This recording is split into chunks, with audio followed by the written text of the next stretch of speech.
Hi, my name is Erin Zagami, and today we'll be working on a 4th grade reading lesson. We'll be reading the book Seeds of Change, written by Jane Kellerton Johnson, illustrated by Sonia Lee Sadler. Now, I chose this book for its magnificent illustrations, its theme of empowerment, and because all of us are responsible for taking care of our earth. Students will summarize information after reading Seeds of Change and present it sequentially using a timeline graphic organizer. To further extend, they'll research and present information related to Seeds of Change using a variety of media, organizers, and formats. This fulfills the content standards for literacy 4.3, explain events based on specific information in the text.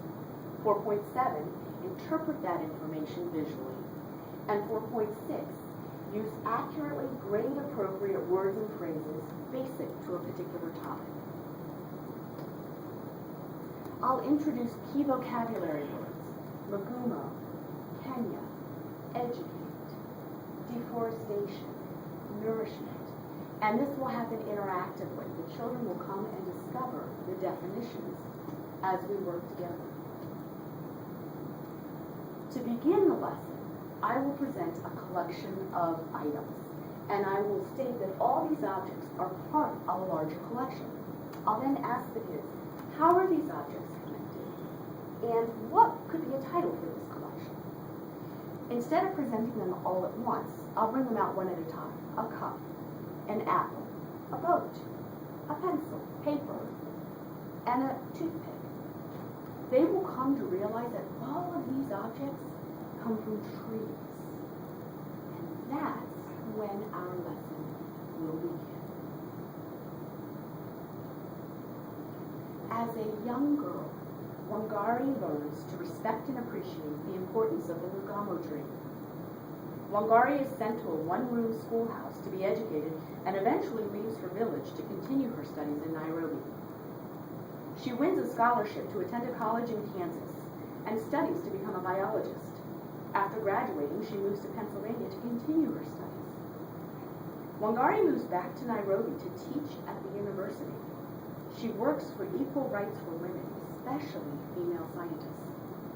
The Kenyan government sells huge tracts of land to foreign companies who cause deforestation by cutting down or clearing all the trees in a forest. Wangari urges her countrywomen to plant trees. With the help of many, they plant seedlings.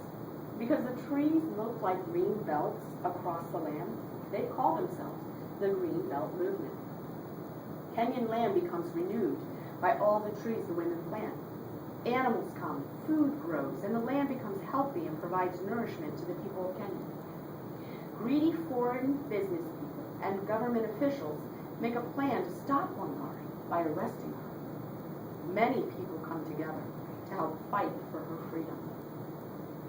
In 2004, at the age of 64, Wangari wins the Nobel Peace Prize for her persistence, patience, commitment to women's rights, and saving her land, one seed at a time. We would discuss this book because there are so many fabulous things in it.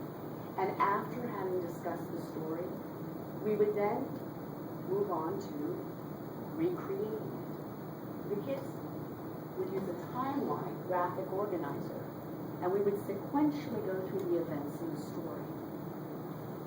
That would be used as part of their assessment. As their enrichment, they would choose which center they wanted to be in for the week.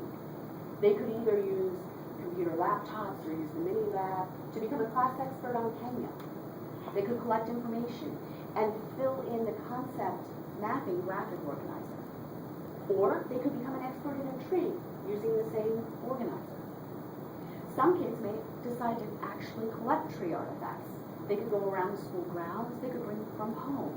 But we would stress to please not remove anything from a live tree. We're there to learn about trees, not hurt them. Other activities include transforming an outline of a seed into something completely unrelated and creating a narrative. Using books and computer sites to research information, to create a song, a dance that explains the life cycle of a tree. This would be free choice for the children, but 2 to 3 of those centers would need to be completed within a week's time. Thank you so much for joining me today and reading